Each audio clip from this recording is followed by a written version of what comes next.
Okay, that was a great session. We got a little bit of a stage work here for you. So, while they're getting set up, let me introduce our special guest for today. Steve Wozniak, as you know, has been a Silicon Valley icon and philanthropist for more than 30 years. He has helped shape the computing industry with his design of Apple's first line of products, the Apple I and Apple II, and influenced the popular Macintosh. For his achievements at Apple, he was awarded the National Medal of Technology by the President of the United States in 1985, the highest honor bestowed to America's leading innovators. In 2000, he was inducted into the Inventors Hall of Fame and was awarded the prestigious Heinz Award for Technology, the Economy, and Employment for single-handedly designing the first personal computer and then for redirecting his lifelong passion for mathematics and electronics towards lighting the fires of excitement for education in grade school students and their teachers. He is the chief scientist at Primary Data and is a published author with the release of his New York Times bestselling autobiography, I Was, From Computer Geek to Cult Icon in September 2006 by Norton Publishing. And in 2014, he was awarded the Hoover Medal, a prestigious honor given for outstanding extra-career services by engineers to humanity. And he was inducted into the Industry Week Manufacturing Hall of Fame. Ladies and gentlemen, please give a very warm welcome to Steve Wozniak.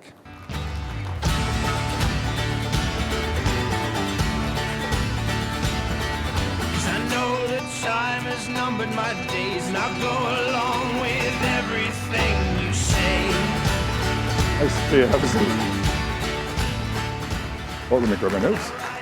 Sometimes they have it planned what side you're going to speak on. It's which side they put the microphone on and all these little technical things. But I'm the sort of person that says wherever you're standing closest. It's like, which one of us should drive the car today? Which one's near the driver's door? We figured you're logical reasoning. We figured you're a good bit smarter than the marketing guy. We'd let you pick. Well, that was easy. Whichever one I looked at first, I don't know. Here it is, 2015. I can tell, you tell it's 2015? You don't see as many Google Glass in a show like this as you used to. That's great. How are you today? Good, very good. Well, let's get started. I wanted to start out with just kind of a general topics and ask you, what is it that you're interested in today? What has your interest? What are you looking at? Okay, mostly my interest is in actually consumer electronics, the stuff you read in the mass media and all the news and the new products coming out, and I like to try them. I don't like to be a snoop and try to get things in advance. I like to try and find out what is good. What did people with their minds who write software think of adding to this that I would have never thought of myself? I like to buy products from different vendors. That's probably number one. I'm very interested. My whole life has been a lot involved with computer architecture and in the enterprise, in the data centers, the big, huge ones, storage. I've been involved with Fusion I/O, putting NAND flash chips into cards that plug straight into the processor so the software can get more out of them than just being like a hard disk with a hard disk cable out on the end of all the different format changes and intermediate devices and higher cost and slower speed. So they did things right, and I was with them. I admire that, and we're starting this company, Primary Data, that will choose the optimal storage locations in the cloud, local, slow, high-speed systems. It'll automatically move the data back and forth under procedure, definitions. And a human being doesn't have to sit down and do it. Yeah. But that's sort of starting the startup phase right now. Yeah. Nothing delivered yet. I don't know. So what has my interest? Well, anything that in technology that implies especially a meaning of there's a little bit of fun. It's going to make life a little, not only nicer, but a little more fun to do. And we achieved a lot in there. Trouble is, we kind of back off a lot of times and say, it's a lot easier to manage one platform. It's a lot easier to have every one of your users with the exact same apps and the same procedures and the same buttons and everybody sort of the same. It's a lot easier to manage that. But in the old days with computers, it was just so much fun. My gosh, to change every font everywhere in your menus and your colors of your windows and screens and things. It was a lot of fun you had, but that individualization didn't last long. So what's your favorite toy now? What's the last thing you got that you just had a bunch of fun with, either deconstructing it or reverse engineering it or just playing with it? Oh my gosh, I mean, I just, I like jokes and pranks all the time, so every day of my life, like yesterday I got a bunch of these things that say men's room or restrooms, and they double stick so I can put them on any door I feel like. Pranks like that. There's one little deal I get from Amazon for $6. I travel a lot, and your suitcase comes to the carousel, and you're always looking. You know, mine's a black roller, and it looks like every other one, and it's gone by me 3 times, and I don't notice it. So I have a little remote control from Amazon for $6, and I press the button, and my suitcase goes beep, beep, beep, beep, beep, beep. And if I put it on the outside, it flashes blue, but then TSA likes to turn it off, so I usually don't. Just little gadgets like that in life. They can be cheap and expensive. Obviously, my favorite is still the current iPhone 6. The larger screens, I'm getting used to and loving them. And yeah. Have you figured out how to get rid of the newsstand icon that you don't use? I don't know. Special request for questions. You know what? I started jailbreaking my iPhones early on, and then a new operating system, and then you had to unjailbreak it, and I didn't get bricked. I've been more bricked when Apple comes out with a standard update, and my home doesn't have broadband, and sometimes things don't go well. At the end of an update, one of my phones got bricked. And you have no idea how good that makes me feel. But yeah, I don't do the jailbreaking anymore because I just don't want to have to go back and forth and back and forth. I want my life to be more constant and consistent. And it's one of the good things about some products, especially from Apple. Okay. So you mentioned practical jokes, and you're a renowned practical joker, and I've read a lot about the ones you've done. What I'm interested in is you've read a tiny fraction. I'm sure that I have. I'm going to write that book next. My practical jokes. What I'd like to know is who got you? You know, that's the funny thing. When you're this good, almost nobody ever tries to get you, and it's very minor ones. There have been some, and there have been some that, I said, that was great. You know, I love it when they do. I invite them. When I taught classes for 8 years, young students, 5th to 9th grade, I always told them, you're supposed to get the teacher first. You know, of course, they got their other teachers, but they didn't really want to go after me too often. So what was the question? Who's gotten you with a practical joke? I don't know. I could say my wife got me with 2 surprise birthdays, but it was 6.0 for my 60th and was 6.2 for my 62nd. 2 surprise birthdays, but she did it by having them 2 weeks before my birthday or 3 weeks after, you know, and I wasn't suspicious. You know, I walked in thinking it was going to be just some stupid tech thing I'm supposed to look at and give them some opinions. I didn't want to go, and oh my gosh, all my friends are there. So, that's cool. So you mentioned your work teaching kids, and I know that's a really important part of your life. So we want to talk about that. What are you doing with that now? How'd you get involved? Okay. How deep are you going? And talk about maybe some of the challenges with educating kids, what they need today. Well, it's easy to say for everybody, education's important. And everybody, you know, usually picks a side. I don't want to spend any money they waste the money. It's government-run bureaucracy. And then other people say, oh my gosh, schools are so important, we've got to have more money for schools. That's not the engineering objective way of handling life. The engineer would say, out of all the monies available, the slice of pie from the government, how much should education be? And then you'd say, are we above or below that amount? Here's the way I want it to go. More money for schools or less money for schools, and most problems are solved by money. That's where it comes from. The trouble is, the slice of the pie for education always winds up based on votes. If you have more votes in a certain direction, say for technology, say for farms, for labor, if you have more votes in a certain direction, you get more money put that way of the government. And the trouble is students don't get a vote. The students who matter for education don't get a vote. A family of 5 has no more say on the government money than a family of 2. And that just seems like, I don't know, you could challenge that mathematically. So education was important to me. My parents gave me the high values. This is what's going to get you someplace in life, so you'll have a job someday. You won't be on the street, you know, begging for money, and you know, and you'll be able to afford a home, and you'll be able to have a wife and a family, you know. So these were critical things. So I was strong, felt good about education, and I lucked out. Early on in my life, I beat the girls at math on flashcards, you know, and I thought I'm good at math. So somehow I was going through all my schools getting math awards and science awards and all that stuff. So I was one of the good students. So you always like what you're good at. You value what you're good at. So I always thought, oh, my schools are good. They were brand new. Silicon Valley, the fruit trees were coming down, right where we are now even. The fruit trees were coming down. The new neighborhoods were going in. The schools were new. They were beautiful. The teachers, I thought, were the smartest people in the world. You know, they knew everything more than us. Nowadays, with computers and video games, students would never think that way about a teacher. But I did, so I valued it. And then, and it's one of the reasons after we started Apple, I went back, and eventually I went back secretly. My name was well known from Apple's success, so I went back secretly to Berkeley, and I took my last year under the name Rocky Raccoon Clark. And that's what it says on my Berkeley diploma. So, you got to build a little fun into everything you do in life. I did, at one point in my life, I wanted to be a teacher. I told my dad in 6th grade, I'm going to be an engineer, electrical engineer like you, because I admired it and I was good at it. Ham radio license in 6th grade on, the analog electronics, the digital and all that. High school, I could design any computer 2 days. I'm going to be an engineer like you, but second, I want to be a 5th grade teacher. And I kept that in my head.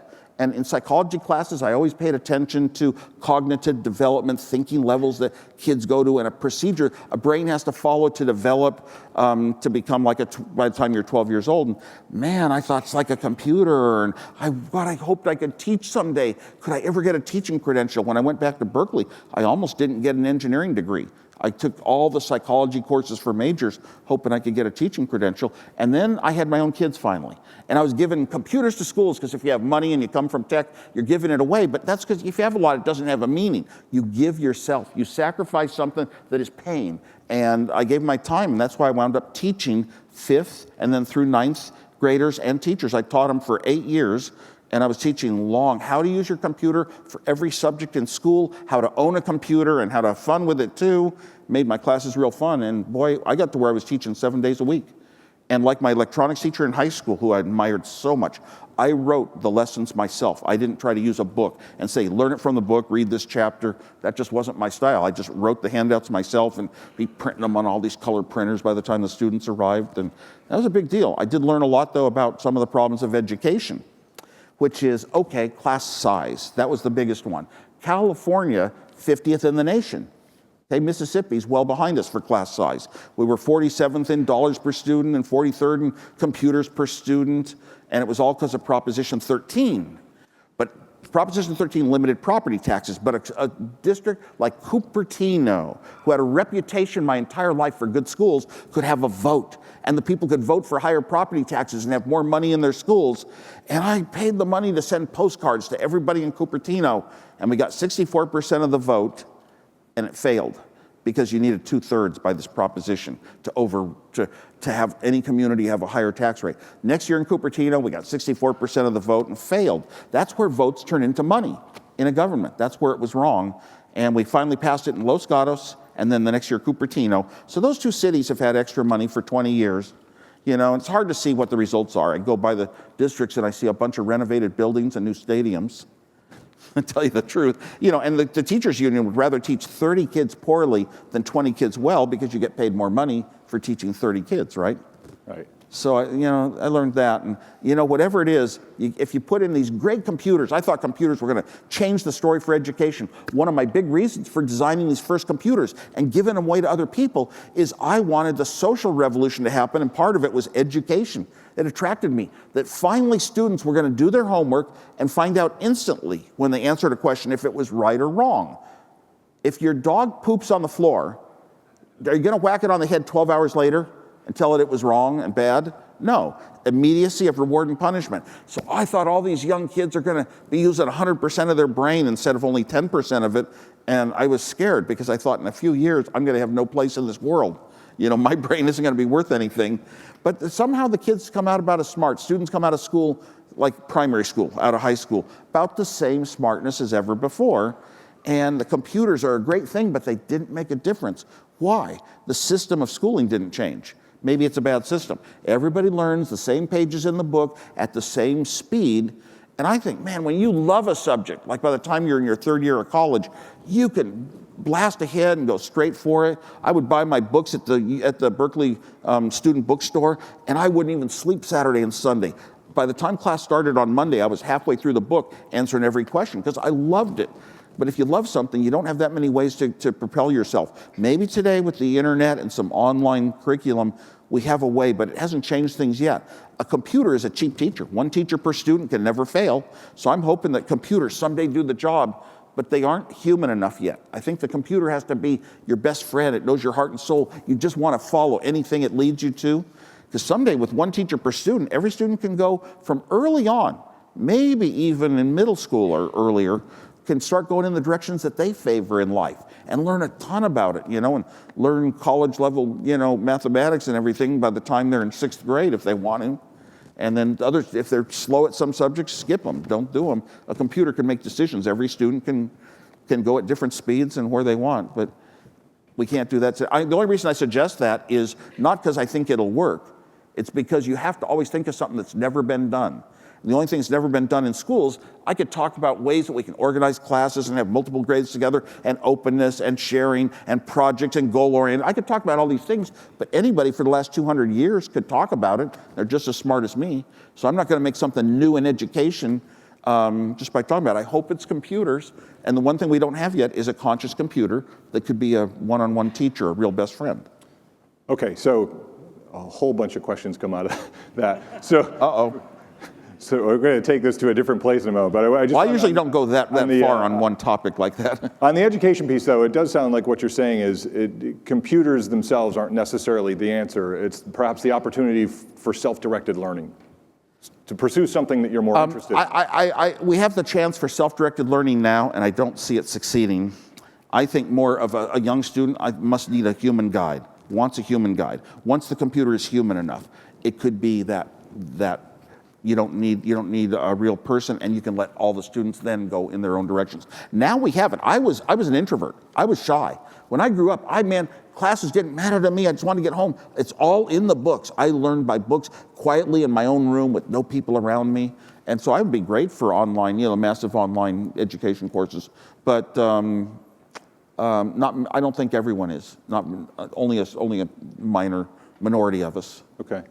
So the question that jumps out in that is when the computers are human enough, which is a really interesting statement in and of itself. But now you've also gone on the record as being openly worried about artificial intelligence. Mm-hmm. So how do you reconcile those, and how real do you think that threat is, and when would it be a real threat?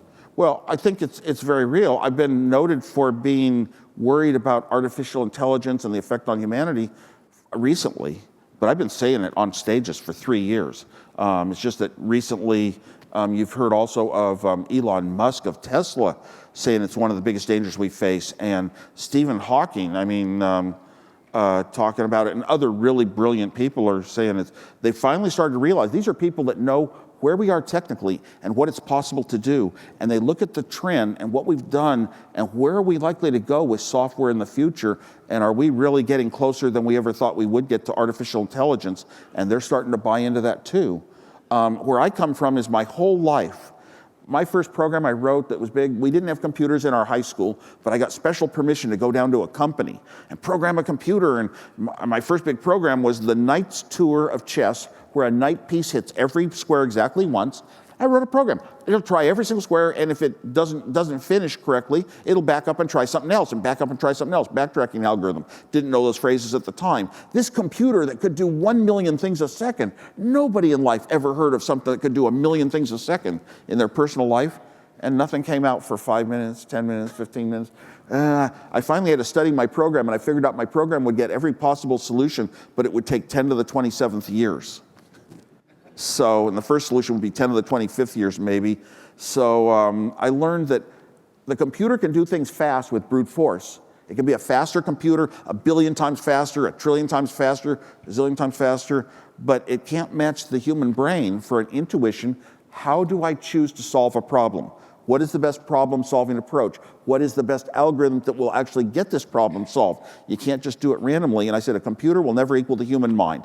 I watched artificial intelligence, even when I was just in my early years of college, Stanford Artificial Intelligence Center. I'd go down and visit. They had a machine that could pick up a blue ball and put it in a blue box, I said, I'm sorry, these are simple little things. That's not intelligence, And of course, we could program computers to play tic-tac-toe and never lose. So we'd always modify. The definition of intelligence is higher. They've got to do a game like checkers. And then they could win every game of checkers. Well, it's got to be chess, So we never let them. We knew that it wasn't quite what we have for intelligence. And I thought, this is a joke. Well, we don't know how the brain is wired. In my psychology studies, I studied memory and computer. We don't even know that memory is in the brain. And a recent article said they don't think it's in the synapses, where we always thought it was before. When I was taking my memory courses at Berkeley, I said, well, there's 2 things you lose between the ages of 6 and 10. your childhood autobiographic memories, and your teeth. And everybody laughed at me. It was a joke. I made it up as a joke, but now I'm finding all these articles I can Google that, oh my gosh, memory associated with teeth and teeth loss.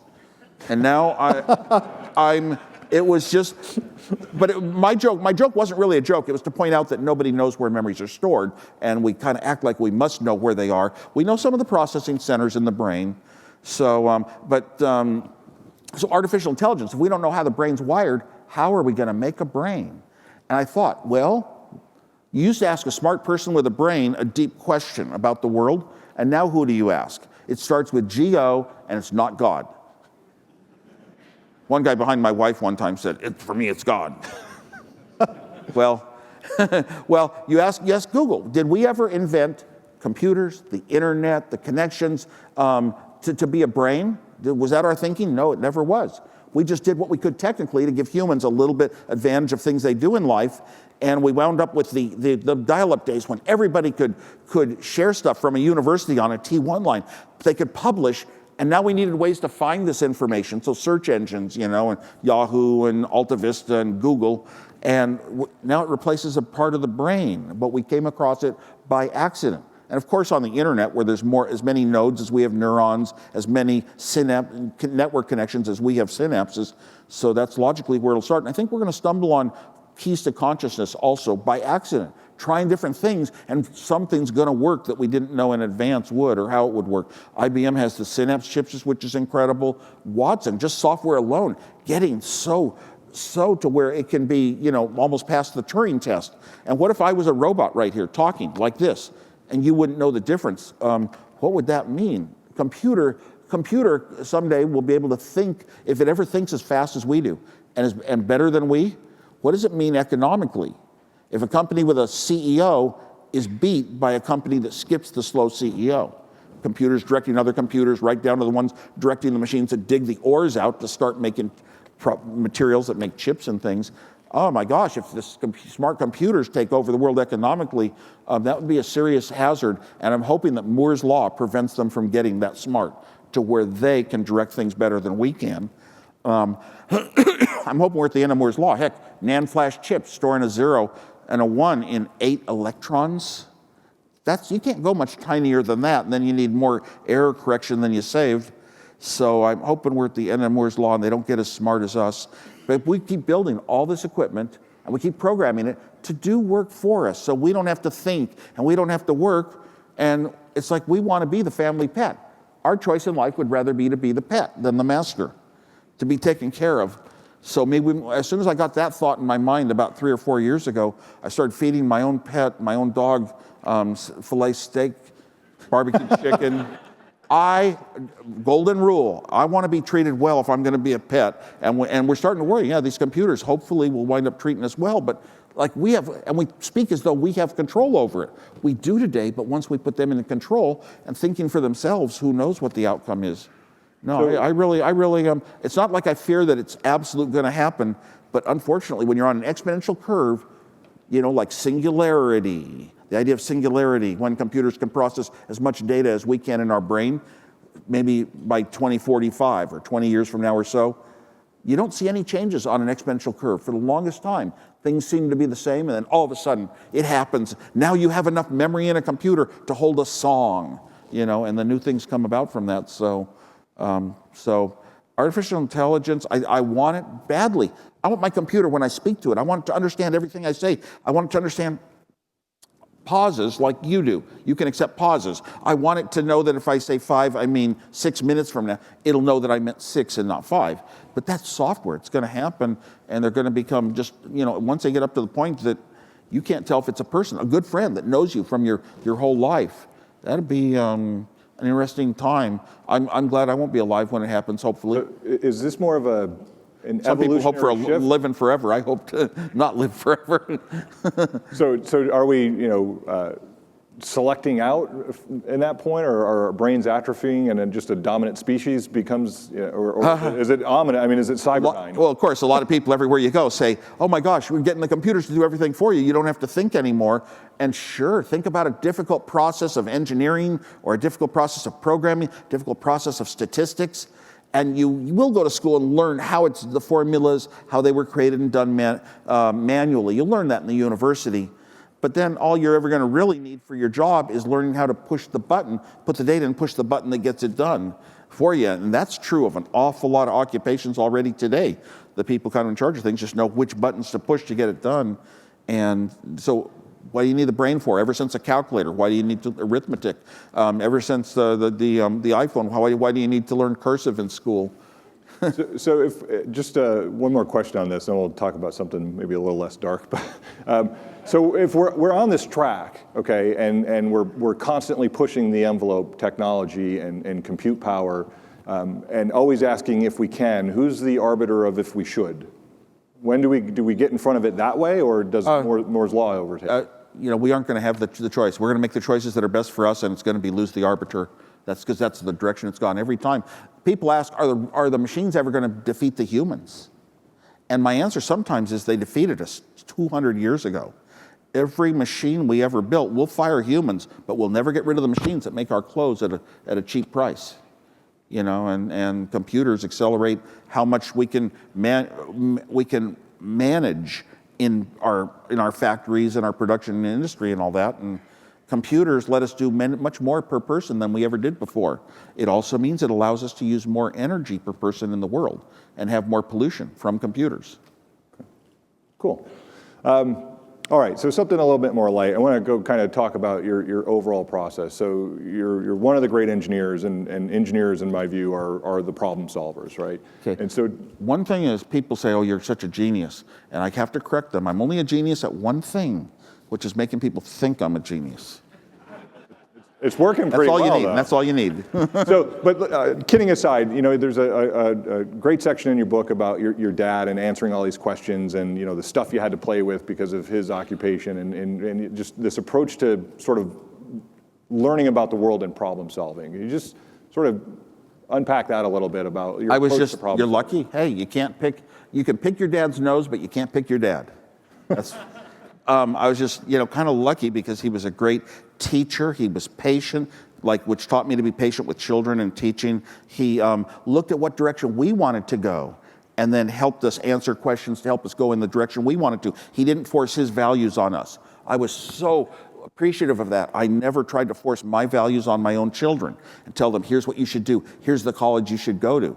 I remember when my daughter was going to college, she was accepted into all these Ivy League schools and then across the country. And the bottom of her list was two Southern California schools, USC and UCLA. And I said, I'm surprised that's at the bottom of your list because it's going to be the most fun 4 years of your life. And the things you remember are fun. And you want to be around people that are like you, and you're kind of like Southern California girls. And the next week, I don't know if it had any impact on her, but the next week she did choose UCLA. And it was the right choice, So, the important thing is, what's important in life? Is it success? Is it business? Is it creating all this stuff? No, it's when you die. To me, I thought it out when I was very young, 20 years old, maybe less. And I thought out when I die, I want to be this guy that was just felt happy all day long, feeling, emotion. And I don't want to feel sad. So I came up with my first formula, H equals S minus F. Happiness equals smiles minus frowns. Maximize smiles, minimize frowns.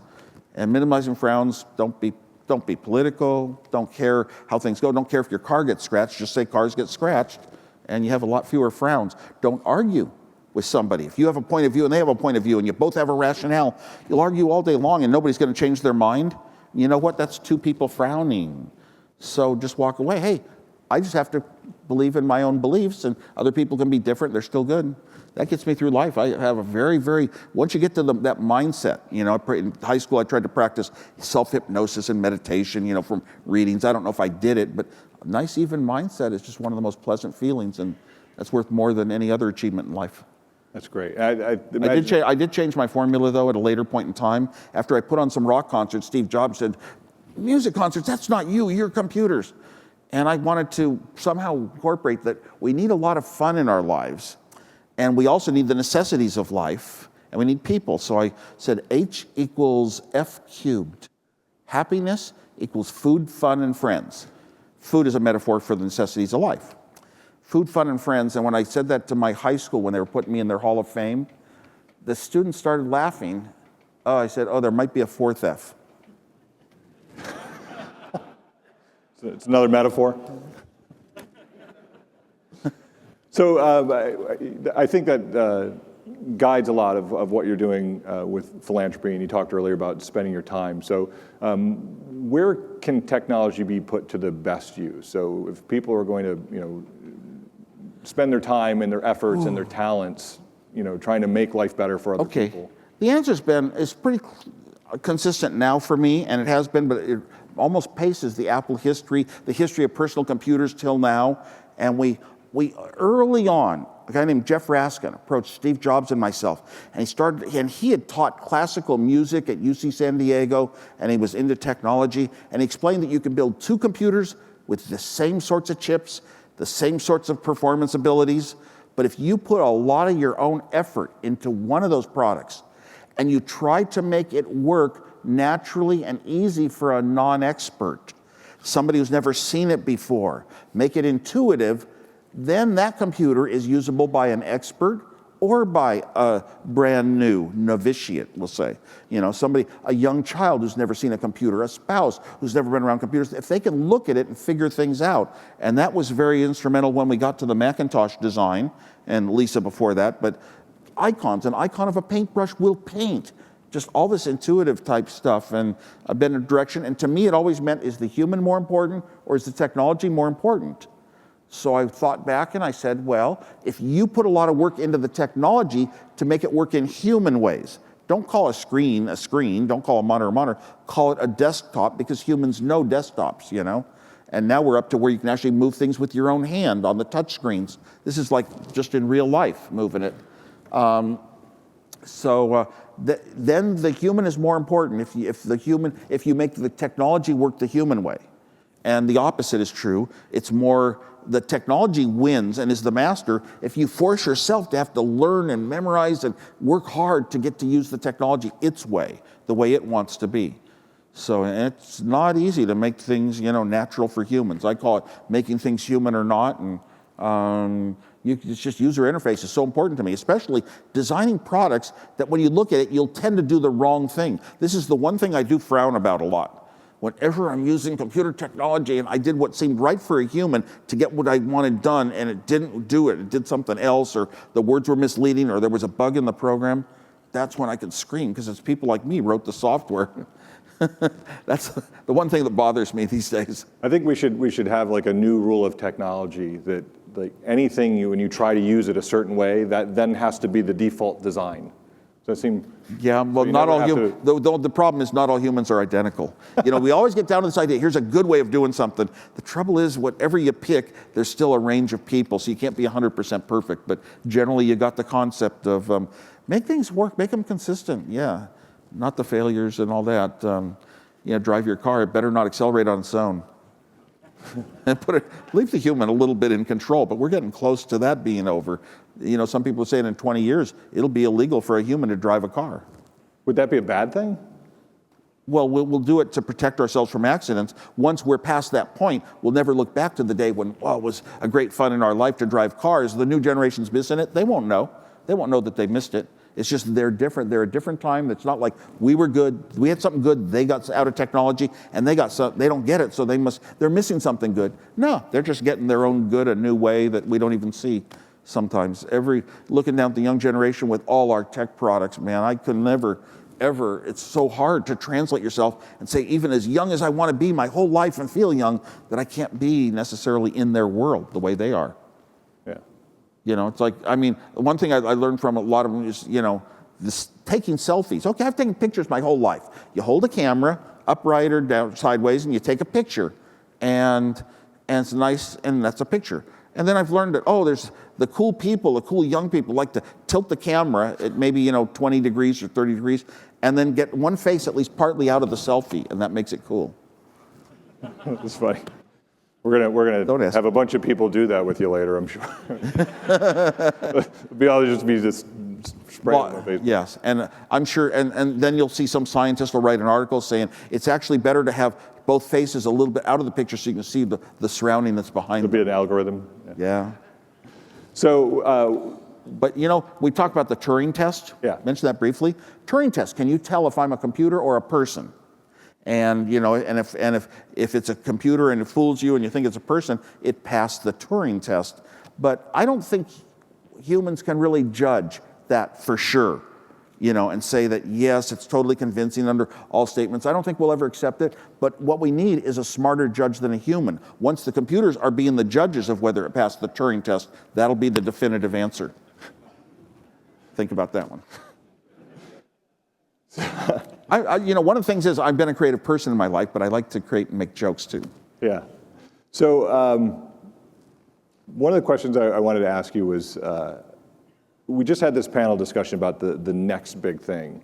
What's the next big thing coming? What's your opinion? What's coming? I think the nearest, in the short term, I think the nearest big thing is going to be Oculus Rift, and it's like the virtual reality and augmented reality products, because they're going to carry an emotional feel that you've never experienced something like this before.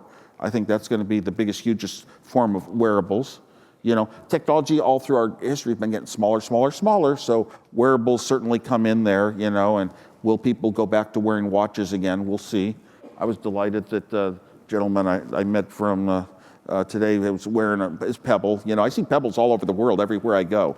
That's the only one that seems to stick with people. And I mentioned Google Glass. Google Glass was kind of neat. It does nothing for $1,500, but it looks cool.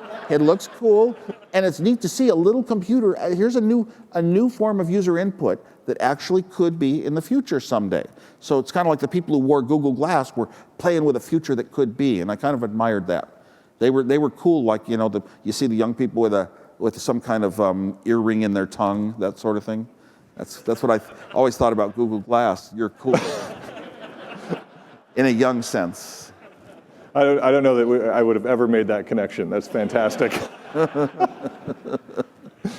Okay, so we've got a little time left, probably time for a story or two. So I've got my two fail-safe questions, or usually fail-safe. One is, and you might have already answered it, so we might have to dig a little deeper. What's the most important thing you know? Well, the most important thing to know was my formula for happiness, because I didn't need any Apple in my life. I never started Apple to make money. I never, ever once. I designed those computers for fun, for the world, to help the world see how computers could be. I gave them the Apple I away for free. Apple doesn't even own the design of it. And the Apple II was just a great computer that I wanted so much. It made video game software. Back before that, Atari Corporation had brought us video games in the arcades.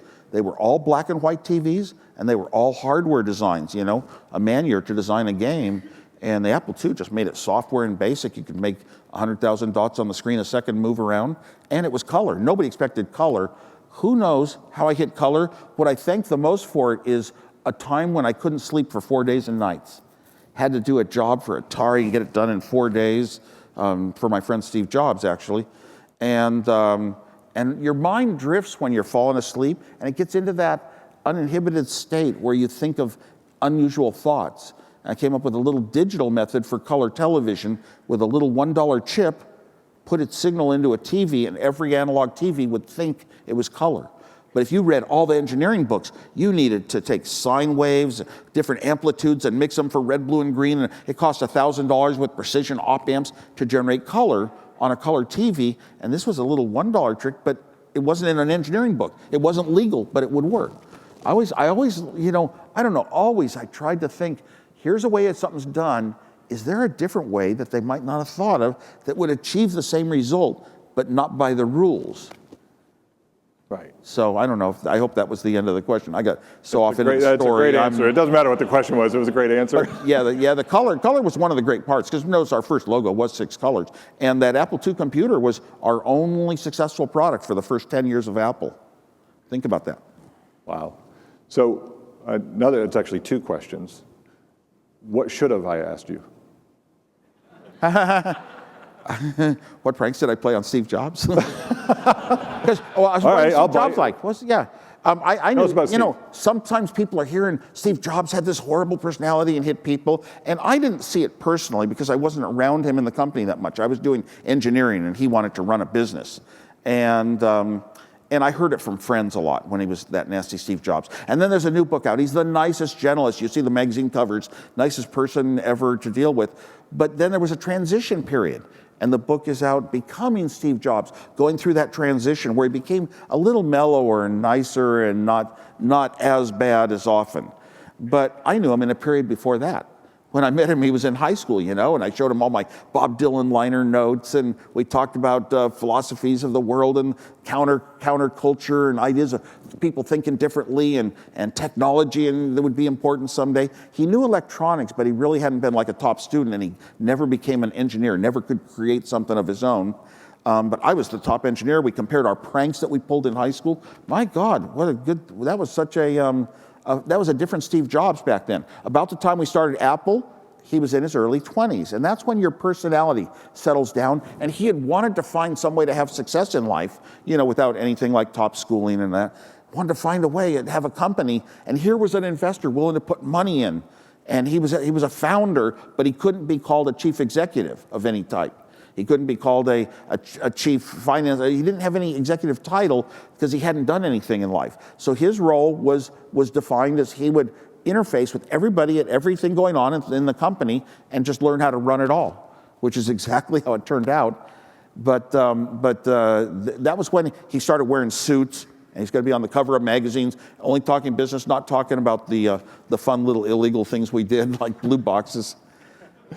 So yeah, that was when he went into that second phase of Steve Jobs, and he was so sure of himself, but he was rushing. He was always rushing, and he put products out too early for their time because of price and unfinished, and he didn't know what a real computer was, that it had operating systems that allocated resources and this sort of stuff. He'd never even wrote a program in his life, so he didn't understand what it took to make a good mouse-based computer. And our Lisa was a good computer, but it cost $20,000 of today's dollars. $20,000 of today's dollars, too expensive for a personal computer. And he went over and took over the Macintosh group. I was working on it. I had a plane crash, so I got out of that, but went back to college and got my degree. But he took that one over, and the idea was to make a cheap version of the Lisa. But because he didn't understand computers, the Macintosh didn't have an operating system really. It was a program to look like a computer with a mouse. As such, it was one of the most, for cybersecurity, it was one of the most secure computers you'll ever find. In those days, I had a T1 line at my homes, and everybody else was dial-up, so I was king of the hill for speed, and I could run servers out of my homes. And I ran servers for top musicians and top rock groups and famous hackers like Kevin Mitnick. I ran their servers, and Captain Crunch. I'd run their servers out of my house, and constantly you'd see the probes, and you know, when you monitored the internet line, you'd see all the probes of the people trying to take over those computers.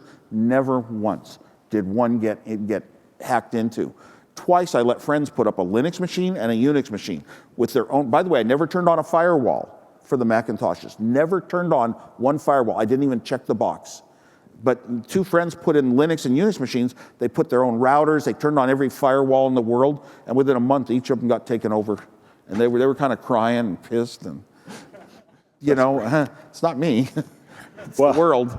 It's the world. So is it possible to go back and possibly figure out a scheme to make some operating system that is accessible to the world, but more secure, at least to outsiders? You're never secure from the insider. You know, I mean, if I'm an insider and I'm an executive and I have the rights to put everything on a flash key and then run off to Hong Kong, I can. Right. That's fantastic. Well, we're out of time. We could do this for another hour, I think. But before we say thank you and goodbye, we do have a little gift we want to give you. We've got a special delivery. I think it's about QDOP. Are we ready to go? So this isn't quite from Cyberdyne.